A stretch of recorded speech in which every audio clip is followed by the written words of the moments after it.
Vamos a invitar a la campana a sonar. Cuando la invitamos a sonar, enviamos nuestro amor, nuestros saludos y buenos deseos a los seres que la oirán. Deseamos que al escuchar la campana dejen de sufrir, que empiecen a practicar la respiración consciente, encuentren la energía, la paz y la alegría en ellos y sean capaces de transformar la energía de la ira, el sufrimiento y la desesperanza.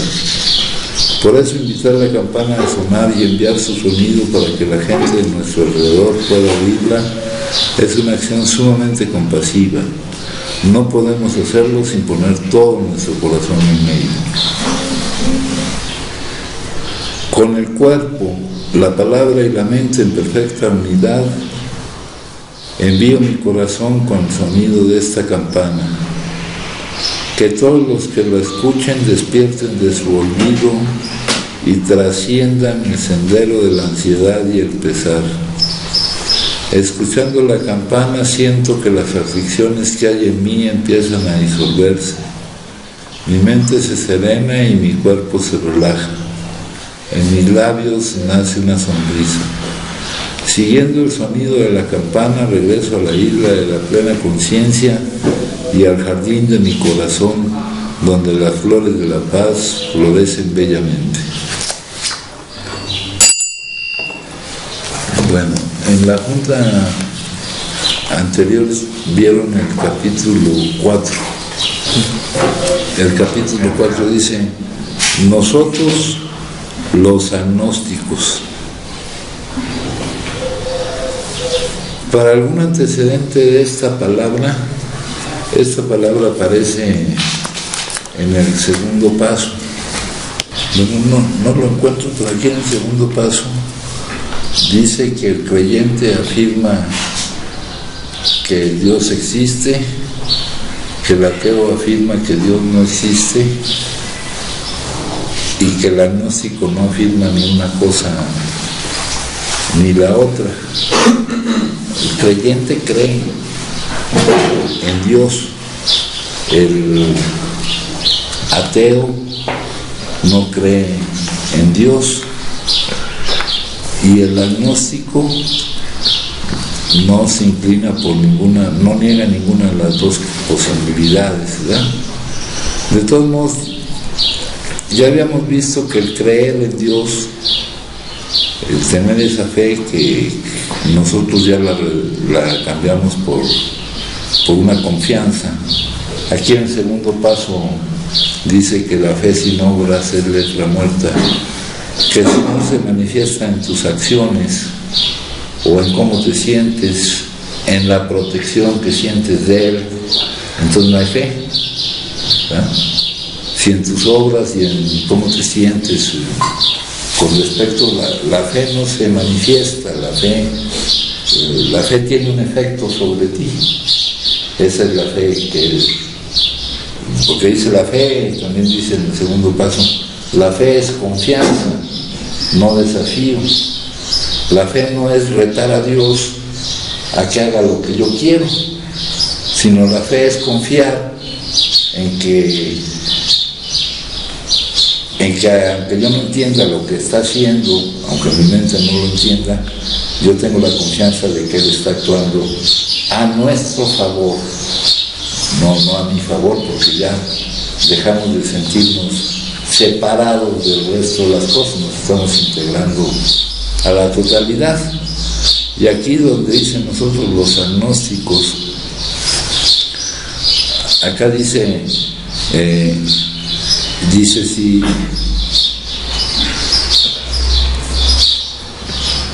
dice que en los capítulos anteriores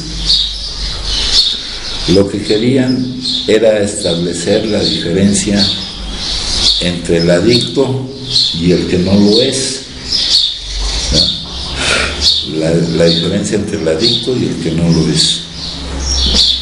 La diferencia no la hace el que consuman o el que no consuman, porque no todo el que consume es adicto.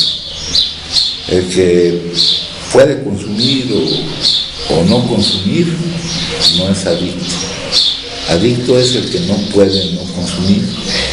Adicto no es el que consuma porque quiera, sino es el que consume aunque no quiera. Entonces aquí nos indican que ellos manifestaron aquí en los capítulos anteriores varios aspectos que marcan la diferencia entre el que es adicto y el que no lo es. Adicto es aquel que por más que le vaya mal consumiendo, eso de que le vaya mal no va a servir para que él no consuma. Entonces partimos de esto. Esto es muy importante, compañeros. O sea, llegamos desde el principio y nos dicen que ellos es lo que nos quisieron plantear en los capítulos anteriores, que quede quedado establecida con claridad la diferencia entre el adicto y el que no lo es. Entonces, ya para nosotros es claro cuál es la diferencia entre el adicto y el que no lo es. ¿Qué señala lo que es un adicto y lo que no es un adicto? ¿El que consuman? No. ¿El que consuman porque quieran? No. ¿El que puedan no consumir? El que no es adicto consumirá y puede no consumir. El que no tenga la reacción anormal de no poder interrumpir el consumo, ese no es un adicto. El que consume una cantidad de alguna sustancia que no es propia para el consumo y su reacción normal pues es la de perder el interés en seguir consumiendo, ¿no? Entonces, lo primero que nos dicen aquí es que ellos esperan que hayan establecido con claridad la diferencia entre el que es adicto y el que no lo es, ¿no? Ahora, nosotros aquí estamos para tratar, de todos modos, ya suponiendo que aquí hubiera alguien que no es adicto, pues ya se dio cuenta de si lo es o no lo es, porque también puede pasar que a alguna persona, porque esté consumiendo, le digan que es adicto, ¿no? Cuando no es el hecho de que consuman o que no consuman, no es lo que determina que sean adictos. Pero ¿a quién le debe quedar claro si es adicto o no es adicto? Esta enfermedad es una enfermedad de autodiagnóstico, ya se lo dije ya a ustedes. Ya manejamos muchas de las características que nos hacen posible saber si somos adictos. Tenemos una guía autodiagnóstico que se supone que ya han estado trabajando ustedes, ¿verdad? Y aunque sepan que es adictos, es bueno que trabajen esa guía, compañeros, porque ahí van a ver en ustedes todos estos hechos que les he mencionado que caracterizan al adicto, y lo van a estar refiriendo a su caso y a su historia y a la sensación que se experimenta al vivir lo que es un adicto, ¿no? En nuestro primer caso nos dice: admitíamos que no podíamos consumir, nos dice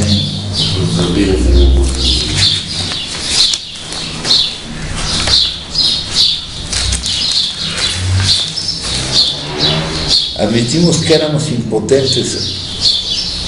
Aquí ponen ante una sustancia. Aquí vamos a eliminar esto de la sustancia ante el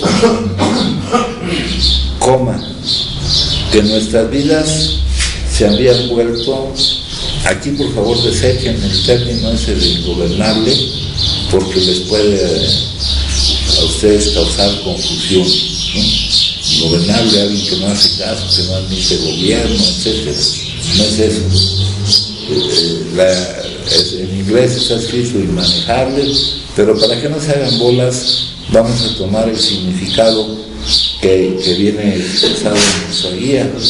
Admitimos que no podíamos no consumir. Con esta coma me quieren decir que como consecuencia de eso, como consecuencia de que no podemos no consumir, y aparte como consecuencia de la manera en que consumíamos, porque lo que caracteriza al adicto es que no puede no consumir, la causa por la cual consume y la manera en que consume.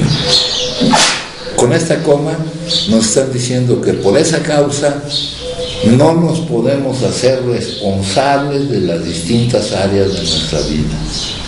No podemos cuidar nuestras áreas de vida interna, el área física, mental, espiritual, nos ponen ahí en esa guía, y nuestras áreas de vida externa, el área familiar, el área laboral, el área social, el área económica, el área sexual, el área legal. No nos podemos, ahí la guía nos dicen cómo se cuidan esas áreas, y también nos dicen cómo se dañan esas áreas, ¿no? Ahí por eso es conveniente ver eso, pues para aplicar este conocimiento general a mi propio caso y para sentir lo que se siente cuando se vea eso ahí, ¿no? Que no me puedo hacer responsable de nada, ¿no? Es una enfermedad incapacitante. Les he platicado que hay un término que se llama interdicción, en donde le quitan a uno todos sus derechos, y esto sería una causa de interdicción, ¿no? Eso es un término legal en donde ante el Ministerio Público van y te dicen, no, pues esta persona no se puede ser responsable de su vida, ¿no? Y no puede tampoco interactuar ni nada, ¿no? Eso ante el Ministerio Público vas y queda como un hecho. Entonces nos dicen, aquí resumiéndolo, dicen, si cuando deseándolo honestamente te das cuenta de que no puedes dejarlo del todo, ¿verdad? Ahora vamos a ver, yo ya admito que soy adicto, ahora la solución a mi problema es que ya deseo, honestamente, ya deseo no consumir. ¿Va a servir eso para que yo logre no consumir? ¿No? Si cuando deseándolo honestamente no puedo. Esto es conclusión de lo anterior. Si ya admitieron que son adictos, les va a pasar que aunque lo deseen honestamente, que todavía falta que se dé esa situación, porque por acá nos dice que pocos son los adictos que quieren dejar de consumir, mientras creen que todavía les queda tiempo para ello, ¿no? Mientras que no sientan el rigor de la progresividad de la enfermedad, o mientras que crean que como ellos no han llegado a determinadas etapas, pues lo único que nos va a poder dar la energía necesaria para poder salir de nuestra situación es sentir el rigor de esa progresividad, ¿no? Que no es lineal, sino geométrica, ¿no? Y que pasaremos por todas las etapas. No hay forma de seguir consumiendo sin alcanzar todos los estados de la progresividad de la enfermedad. Si tú continúas consumiendo, vas a alcanzar todas las etapas de la progresividad de la enfermedad. Aquí ya les he hablado yo de una muestra de las etapas de la progresividad de la enfermedad. Es una forma de verlo. Bueno, entonces dice,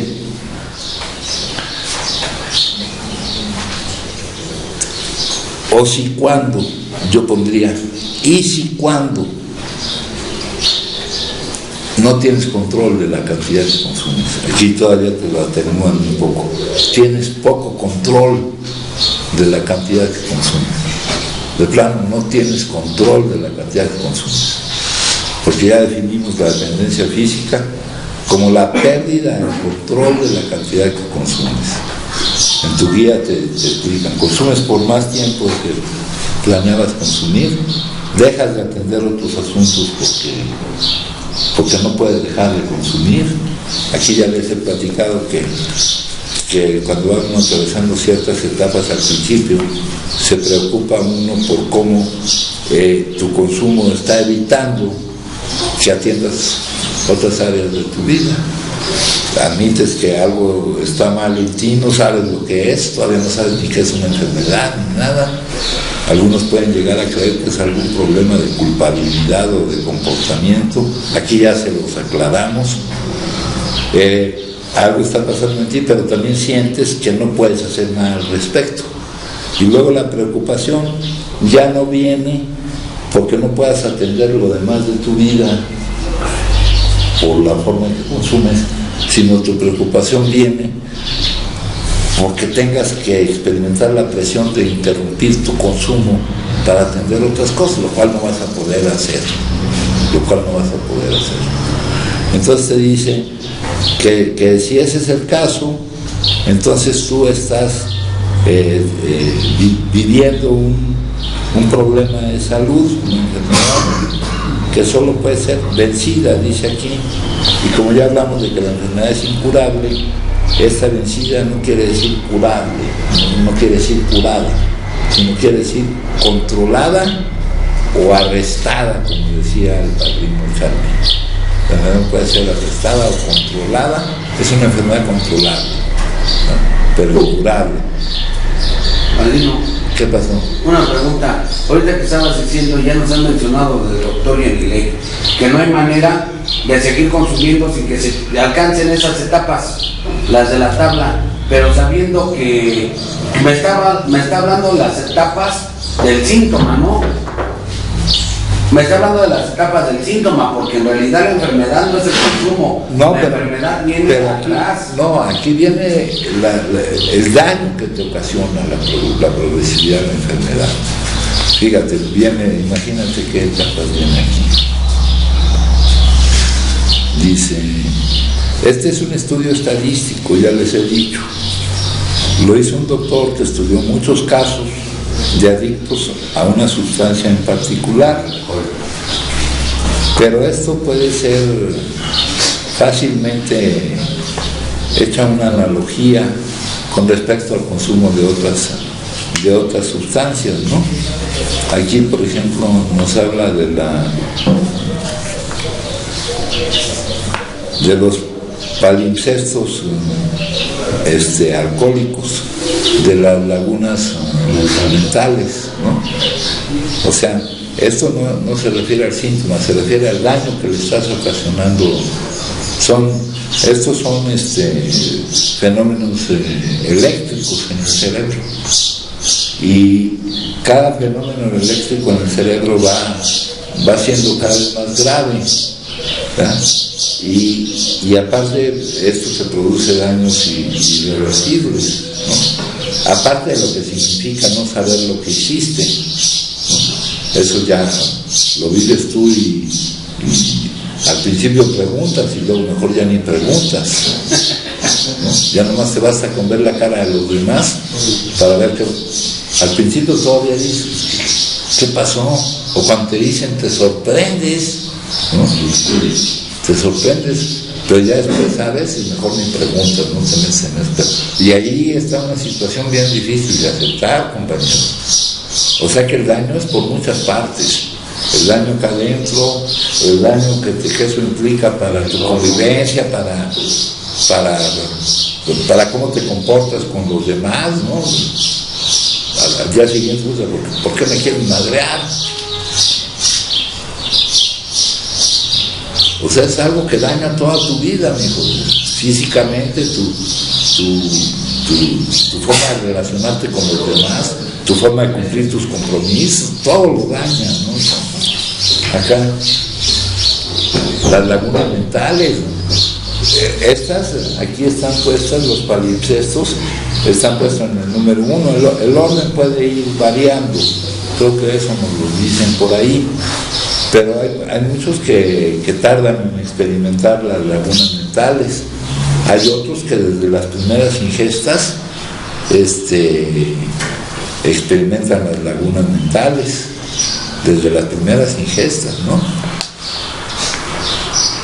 El consumo subrepticio, tu manera de consumir no la puedes mostrar ante la gente. Tú sabes que no puedes mostrar ante la gente. ¿Por qué consumes a escondidas? Pues porque si yo muestro la manera en que consumo, pues voy a estar completamente fuera de contexto en cualquier ambiente, en cualquier situación, hijo. ¿No? Oye, padrino, ¿por qué en esa parte se da que aunque estés tú solo consumiendo, necesitas estar escondiendo? Aunque esté uno solo.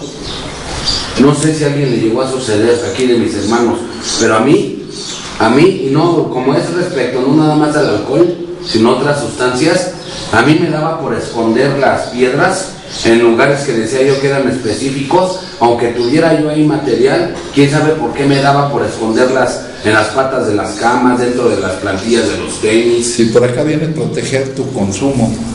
¿Se refiere a eso? Proteger el abasto de tu consumo. Y aparte con la piedra te pasaba una cosa. Entrabas en un estado de paranoia. Les digo que un día escondió la piedra ahí entre mis libros, en mis libreros, y luego desordenó todos mis libros, y yo no sé ni para qué las escondió el güey, ¿no? Pero así es. Luego preocupación por tener la sustancia, ¿no? Sí. Preocupación por tener la sustancia. Sensaciones de culpa por tu comportamiento. Al principio, cuando no entiendes nada de esto, pues sientes culpa por estarte comportando así. Ya cuando sabes que aquí no hay culpa, compañeros, la culpa es un estorbo.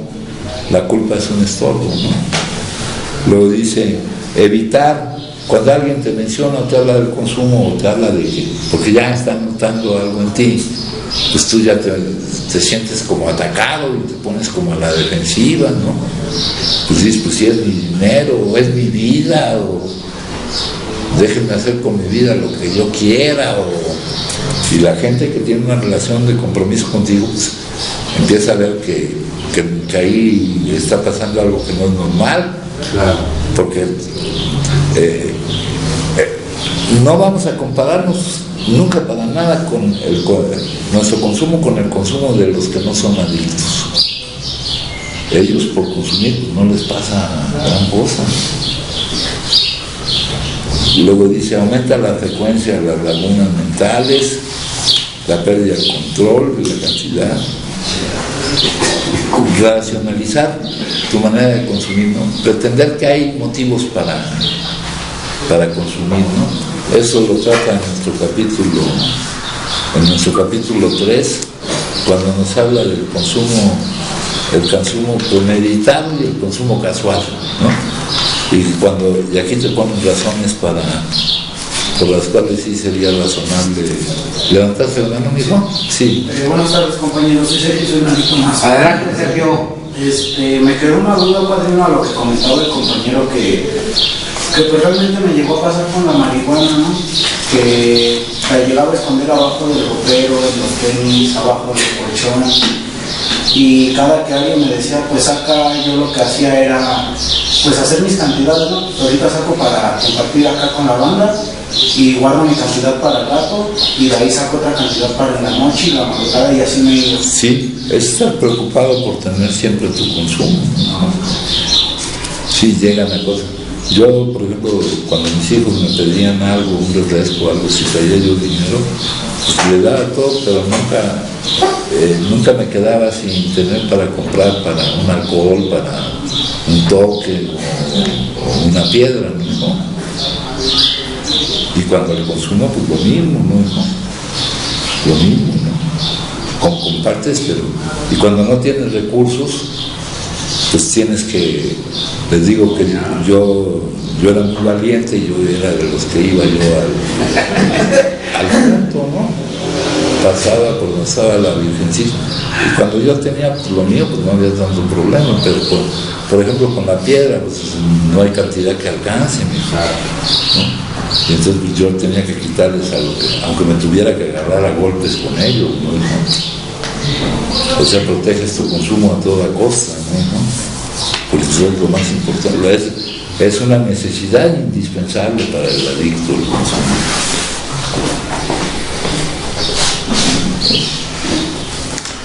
Luego dice,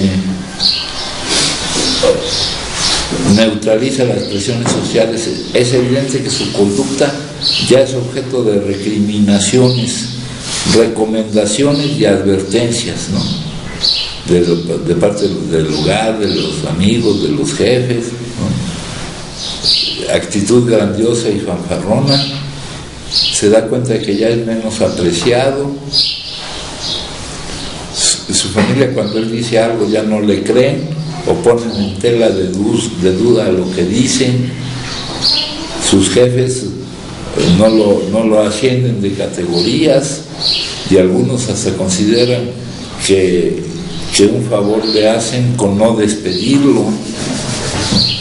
Aunque ante esta situación ya les expliqué que esto es algo que poca gente sabe, que esa es una enfermedad. Bueno, sabemos que es una enfermedad, pero sabemos que si tienes seguro social te tienen que capacitar por esa cuestión, ¿no? Pero eso, son muy pocos los que logran obtener ese beneficio, ¿no? Son muy pocos los que logran obtener ese beneficio. Conducta marcadamente agresiva, sus razonamientos lo inducen a pensar que el resultado de su conducta no es culpa de él, sino de los demás. Y eso le hace alejarse paulatinamente del medio social y presenta como defensa de su personalidad en peligro una conducta agresiva, como uno de los últimos cartuchos, ¿no? Acá les decía de la racionalización, de que uno supone que hay causas que sí son... en algunas circunstancias hemos ido a intoxicarnos deliberadamente sintiéndonos justificados por el nerviosismo, la ira, la preocupación, la depresión, los celos, ¿no? Conmigo no, la vida no se mete, güey. Si se mete la vida conmigo se chinga porque me voy a chingar yo solo. Mucho cuidadito, pinche vida, porque si quiere meter conmigo, puta, la vida no me puede hacer nada, el que me chingo soy yo solo, cabrón, ¿no? Justificado. Ya le platiqué, tuve un compañero que le pregunté que si había consumido por eso, y me dijo, no, que por eso no, pues eso no hubiera sido razón, pero él me dio otra cosa que según él sí era razón para consumir, ¿no? Un amigo que en paz descanse, porque por esto se muere uno, ¿eh? Oye, padre, una pregunta, otra.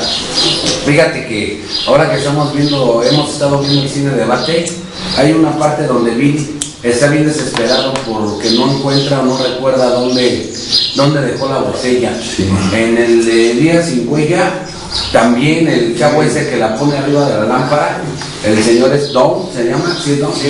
Don. La pone arriba de la lámpara y aunque está bebiendo, está intentando recordar dónde dejó la pinche botella, hasta que ya después la sombra se la refleja. Y en el de Día de Vinos y Rosas, aquel entra al invernadero y desmada todas las macetas ¿ese es un efecto, es la laguna mental o es un efecto de ansiedad, de desesperación? No, pues, si no te acuerdas dónde la dejaste, pues es laguna mental. Y aparte, mijo, dicen, aquí nos lo dicen el libro, se acuesta tan intoxicado que debería dormir un chingo. Aquí dice un día o algo así, no, una semana, un mes o no sé cuánto. Y luego se levanta sin acordarse dónde.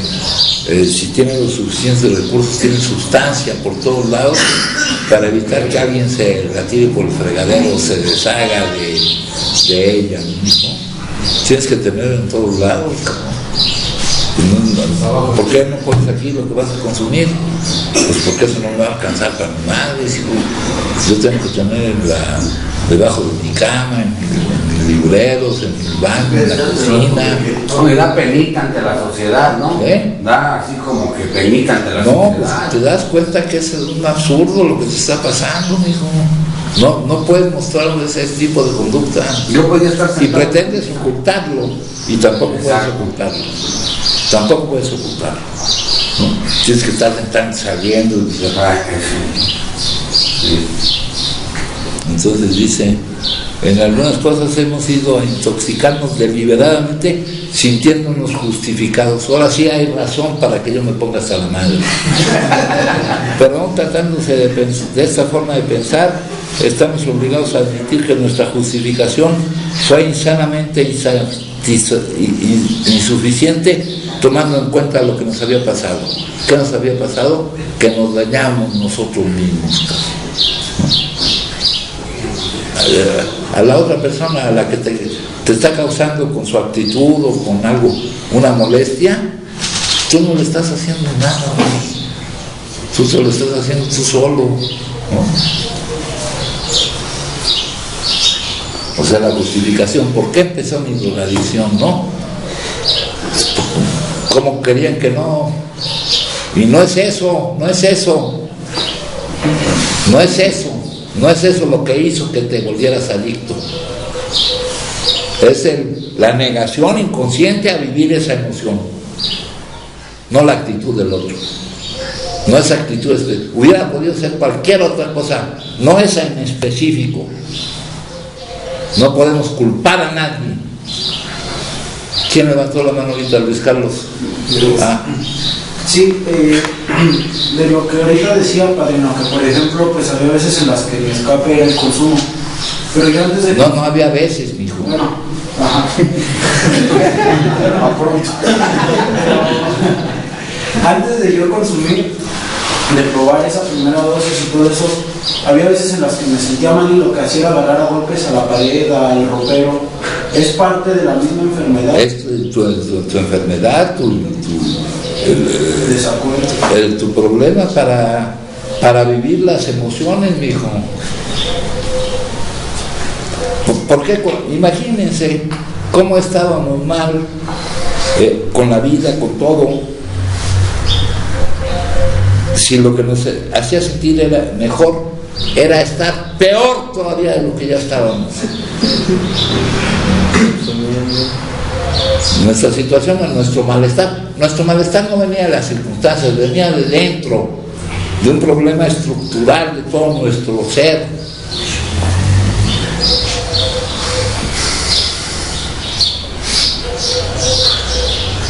¿Tú también le vas a dar la mano, Luis? Bueno, voy a participar, cabrón. Buenas tardes, mi nombre es Luis Carlos, soy alcohólico.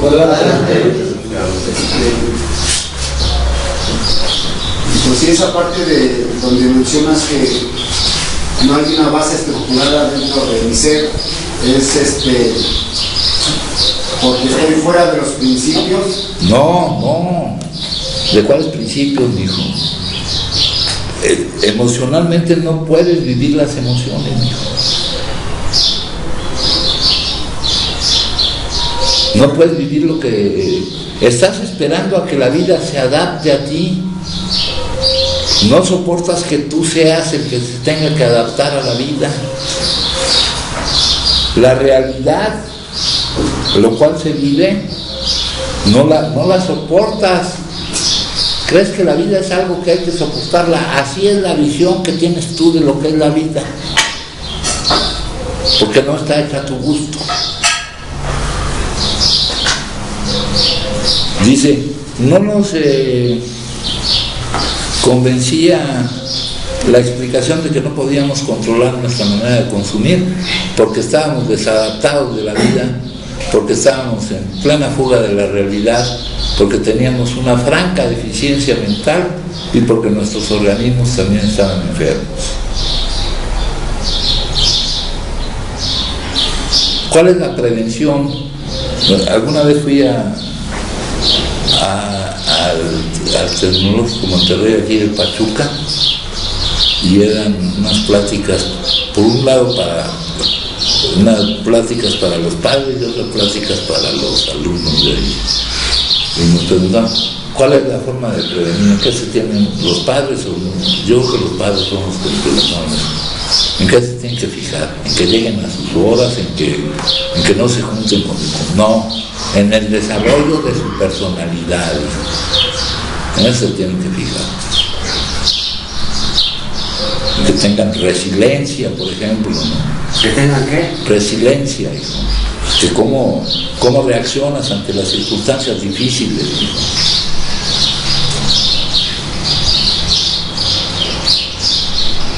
Y el que no es adicto al consumo, que es adicto a otras cosas, pero no al consumo, también tiene esa resistencia a vivir.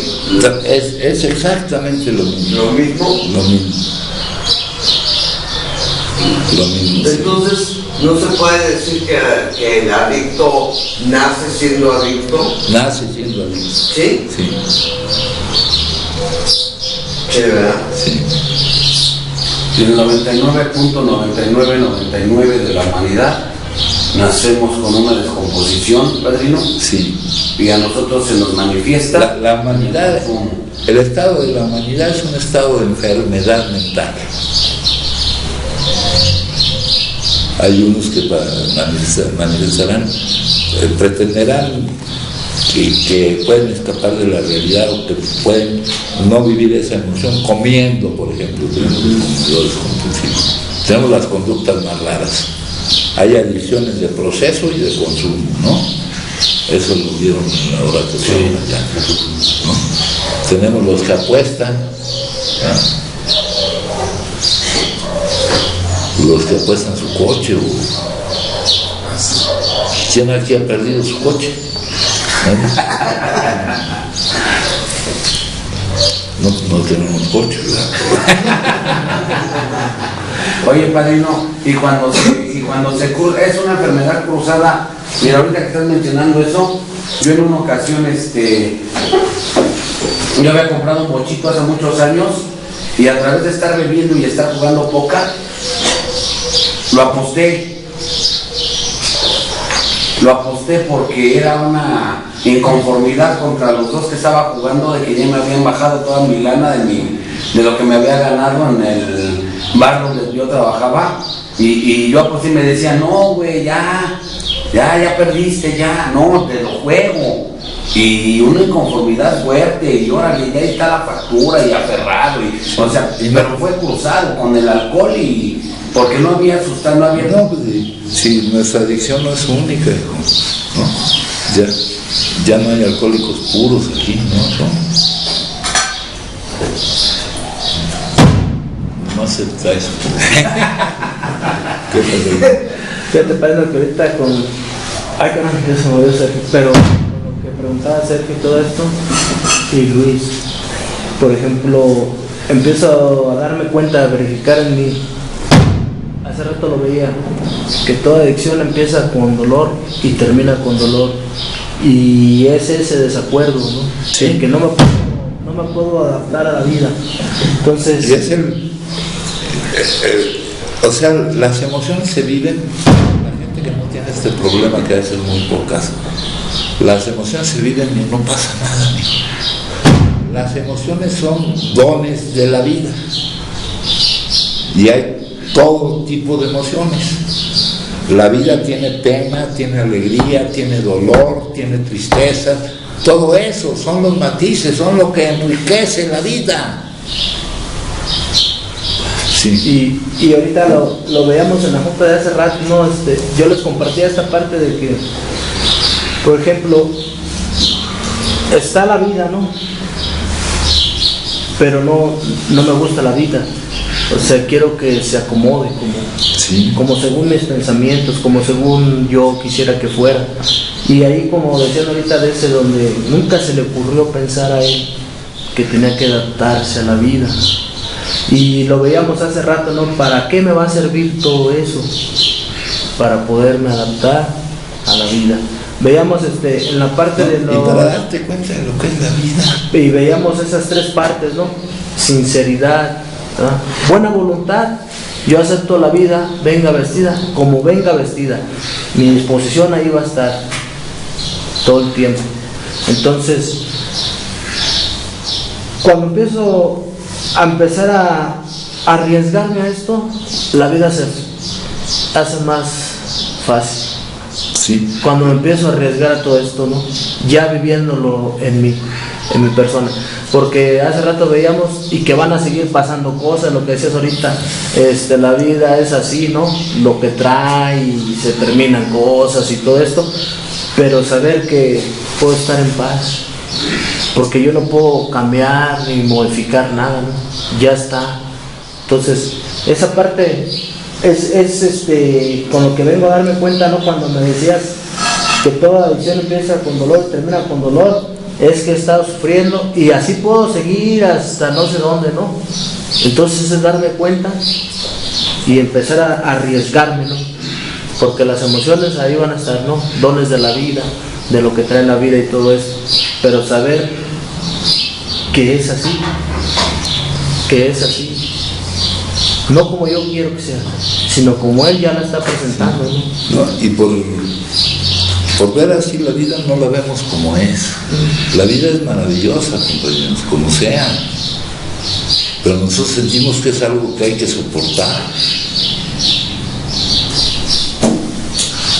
Padrino, entonces es miedo a enfrentar la vida tal como es, por eso necesitamos y surge el mandato bioquímico para yo poder enfrentar esto, ir a cualquier lugar y hacerme presente y poder estar, necesito consumir algo. Sí. Y antes de que consumas, ahí está ese miedo. Entonces el miedo viene conmigo desde toda una serie de inadecuaciones de un mal funcionamiento tuyo, ¿no? Y no de nosotros, compañeros, de la humanidad en general. ¿Por qué? Porque les falta la espiritualidad, compañeros. Acá en el prefacio me dicen todo. En nuestro mundo cada vez más materialista, nos vemos impulsados por deseos al parecer insaciables de poder y posesiones, pero esos vanos esfuerzos nos alejan más y más de la paz interior y de la felicidad mental.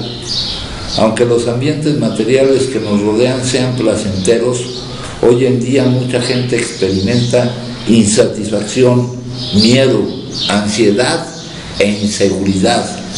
Al parecer algo nos hace falta dentro del corazón y ese algo es la espiritualidad humana en su sentido propio.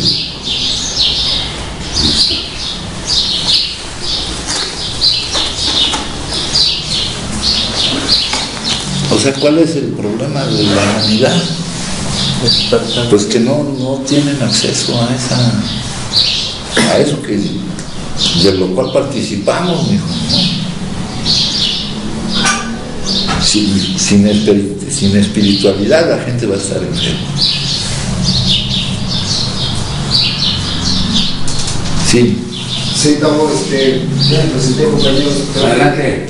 Fíjate que, por ejemplo, los sucesos que han pasado en mi vida, lo que yo voy así claramente es que, por ejemplo, en algún momento lo que pasó con su mamá de Carla y lo que me pasó allá en el reclusorio y todo eso, sí se ha formado un hábito de la emoción y sé que se trasciende, ¿no? Pero no quiero decir que me ha costado trabajo, ¿no? Entonces, en algún momento cuando yo he ido y se suscitó eso, sí me dio una emoción y me siguen dando esas emociones. Entonces, regreso, me fortalezco. Eso es lo que yo creo. Entonces la vida me presenta ciertas cosas. Voy a un acto de presencia y creo que tengo el traje puesto, ¿no? Pero se me va, es por lapsos.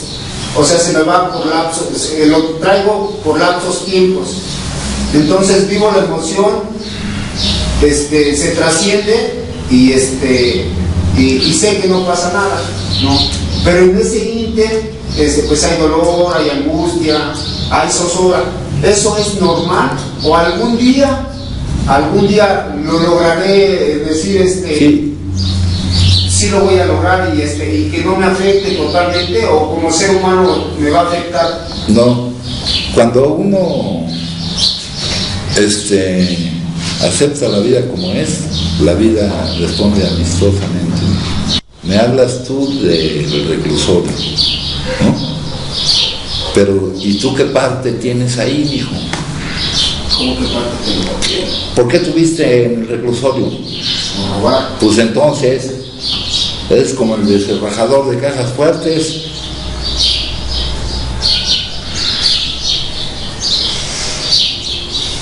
por qué robaste? No me adaptaba a la vida. No me adaptaba a la vida. No, porque pues, tu tendencia a lo material, mijo. Ahora una relación de amor. Hemos hablado del amor incondicional. Cuando una persona, hay un contrato, ¿no? Un contrato que es para establecer un compromiso. Ese compromiso lo puedes establecer sin contrato, mijo. El amor incondicional, ¿no? En el contrato ese te leen la epístola de Melchor Ocampo y te dicen en la salud, en la enfermedad,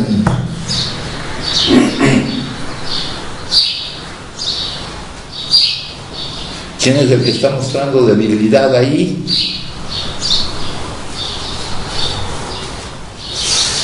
Tú ya comprendes que la otra persona está enferma. ¿Quién es el que no está teniendo una actitud adecuada? Les he dicho que es muy molesto estar con alguien enfermo. Pero nosotros también estamos enfermos. También ha de ser muy molesto estar con nosotros, ¿no?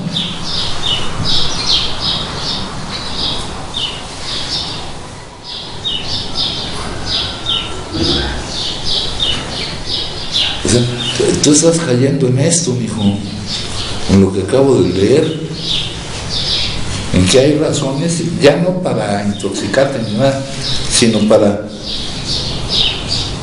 no poder vivir esas emociones o para sentir el impacto de esas emociones, mijo.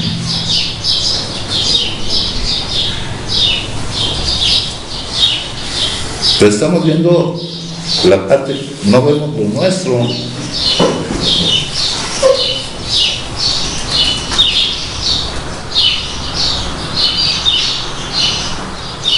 ¿Y eso por qué pasa? Porque tenemos un montón de carencias. ¿Por qué establecemos las relaciones que establecemos? Las establecemos de base en la carencia. Una relación establecida en la base de la carencia no va a tener la fuerza para sostenerse ante las dificultades y el compromiso, de cumplir el compromiso que tienes contigo mismo. Si no, ¿qué clase de relación estás estableciendo?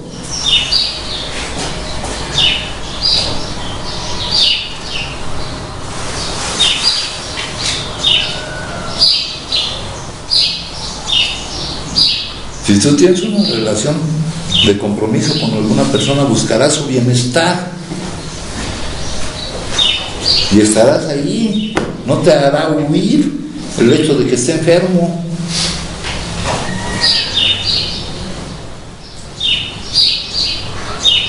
Como no tienes la fortaleza para aguantarlo, pues sí está bien que huyas, mejor a que reacciones de otra manera.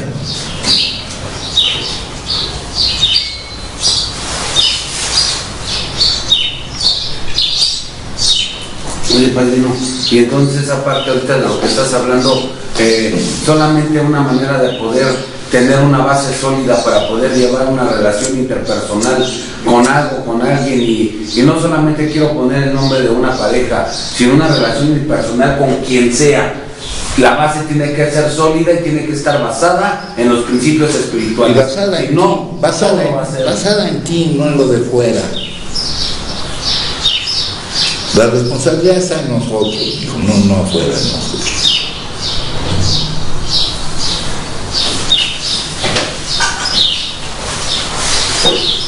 Es a lo que a veces te refieres cuando dices hay que ser un buen compañero de viaje. El buen compañero de viaje está atento a que el compañero de viaje vaya cómodo, pese a lo que sea. Y no huyes, lo enfrentas, lo vives, estás ahí para él.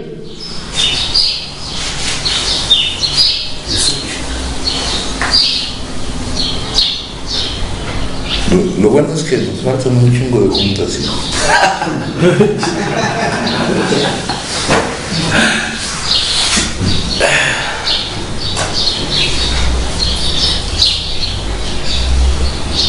La capacidad que tiene alguien para estar al tanto de un enfermo, hijo. No cualquiera tiene esa capacidad. Pero yo he visto que las personas que la tienen una solidez espiritual muy fuerte.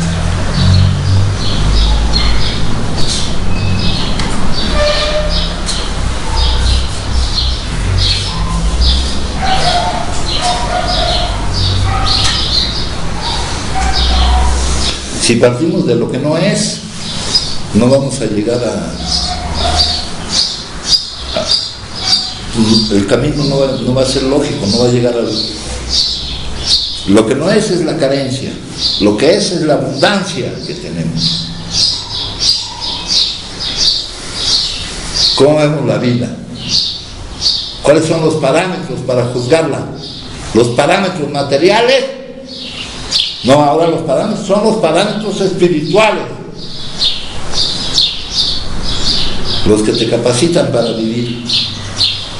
vivir haciéndote cargo de tus responsabilidades.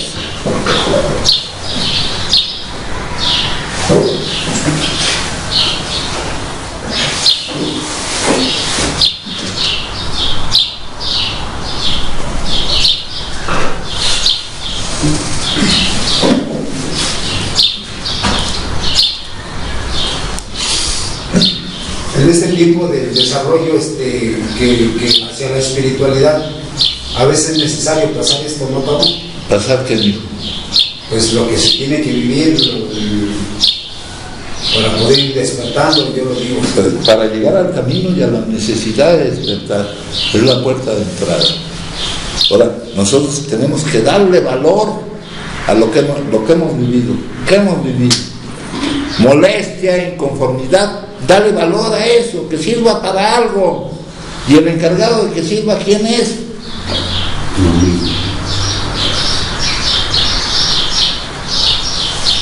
El dolor, obsérvalo porque algo te quiere enseñar. Te quiere enseñar respecto a ti, no respecto a los demás, Buscamos nuestro propio desarrollo. Nuestro propio desarrollo para compartirlo con los demás.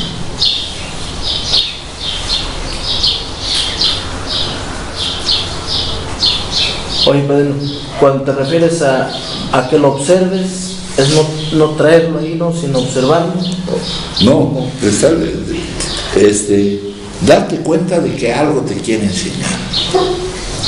¿No? De que algo te quiere enseñar.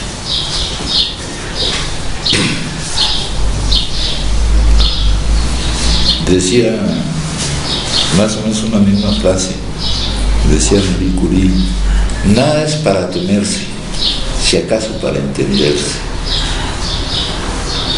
Para que haya alguien que está organizando nuestro curso de aprendizaje, hay alguien que nos está dando las lecciones que necesitamos.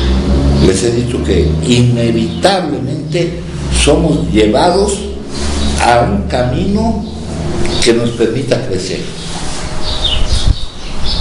Es el encargado ese es su objetivo, que crezcamos.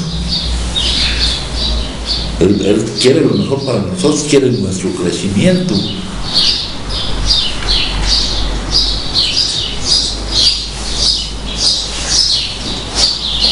Crecer de acuerdo a los valores reales, no a lo que se toma por valores allá afuera. No la facha, ni el modo de caminar, ni los apodos que te pongan.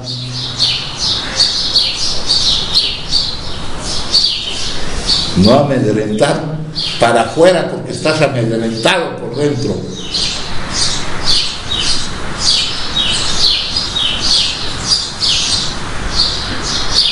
De tanto miedo que tengo, pues ahora mejor me desquito y les voy a dar miedo a los demás, ¿no? Analícense su vida. Yo conozco algo de sus historiales.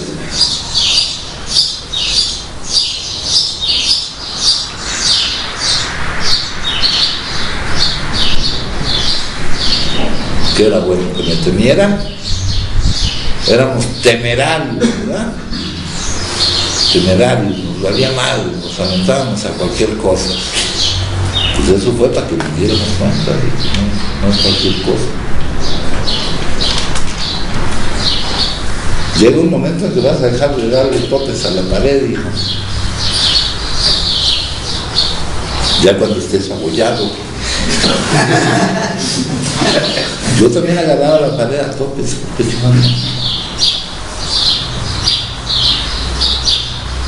pero aunque tengo la cabeza dura, creo que era más dura la pared.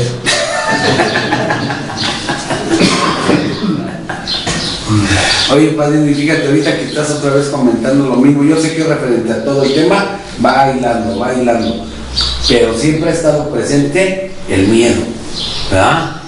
Siempre ha estado presente en todo lo que he estado comentando ahorita, ha estado presente el miedo. Ese es un acompañante de siempre, padrino. Pues, dice por ahí, el miedo es una hebra maligna que va protegida entre todo esto, ¿no? Pero también hay una parte de la literatura que dice, perdimos el miedo al pasado, al presente y al futuro, ¿no? Es cuando realizas la práctica espiritual esencial, que es la aceptación de lo que es. Ya estás del otro lado. Es el tercer paso. Sí, ayer lo estábamos en el capítulo 5, ¿no? Teníamos un nuevo patrón. Él proveía todo lo que necesitábamos y nos manteníamos cerca de él, con él dentro de nosotros. Él siempre ha estado ahí, dándonos cuenta de que así es. Y hacíamos bien su trabajo. Y el trabajo que él nos pone a hacer, dice aquí, Dios ama al mundo a través de nosotros.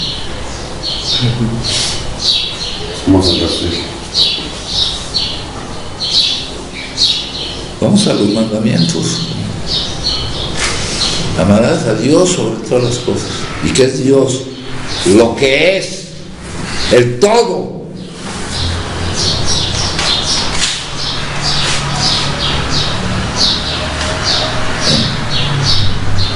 Al prójimo como a ti mismo.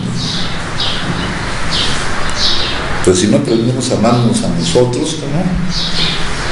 Al prójimo no le va a convenir que lo amemos como a nosotros mismos, ¿eh?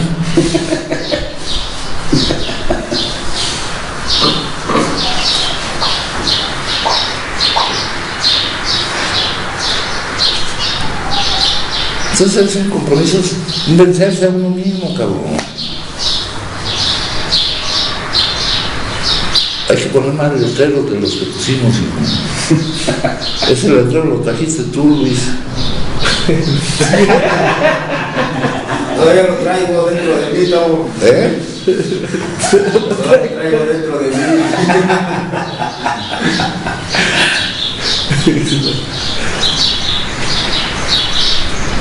Ese letrero nos insta, nos exhorta, nos impulsa a aprender algo más de lo que ya sabemos. Lo que ya sabemos es sufrir, llorar y quejar. Sufrir, llorar y quejar. Solo hay que aprender cosas nuevas. Eso ya lo aprendimos muy bien. Ahora decían en la junta aquí viene uno más de la junta anterior a desaprender que aprender.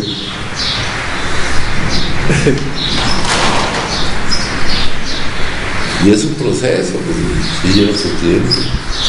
Dejar todo el condicionamiento allá afuera.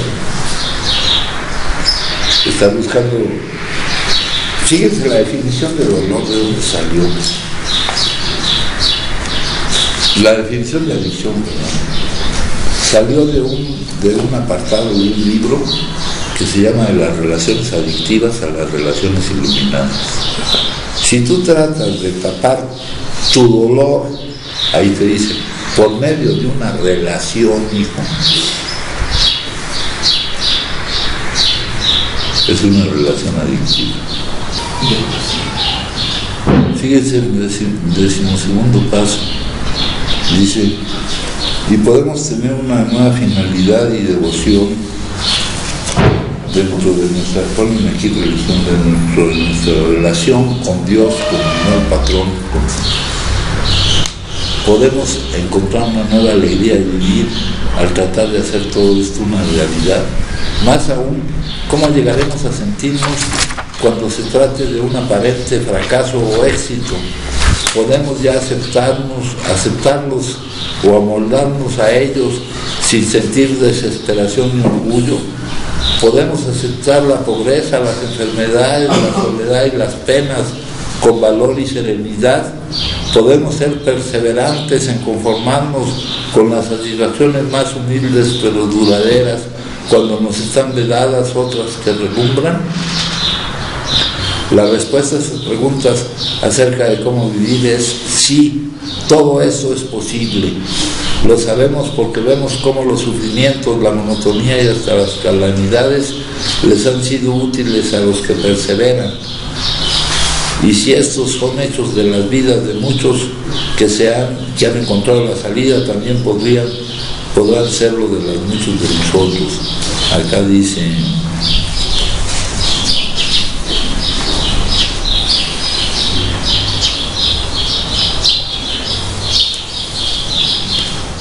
conforme nos hemos dado cuenta de que podemos resolver las dificultades conforme se presentan, frecuentemente encontramos desafíos mayores en problemas de la vida que son constantes. Nuestra respuesta es practicar un desarrollo espiritual más intenso. Solamente así podremos tener mayores oportunidades de llevar una vida verdaderamente útil y feliz. Por acá nos dice: hay muchos adictos, aquí dice solteros y se han casado, no sé, sin pareja, y que están en una situación que se los permite. ¿Cómo les va a esos matrimonios? Se casan con compañeras, ¿no? Con compañeras quiere decir con enfermas.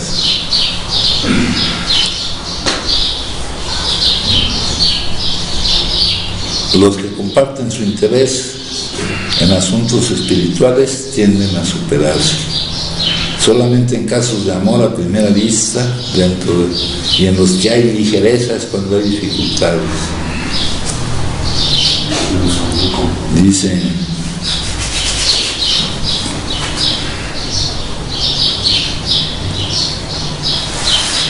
no es una racionalización de sus esperanzas o de sus expectativas o de sus carencias.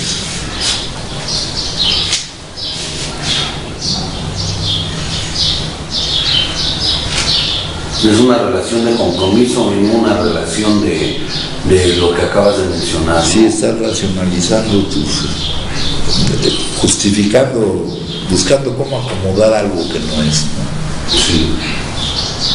Para llenar una carencia, en lugar de para manifestar la abundancia de lo que estamos viendo.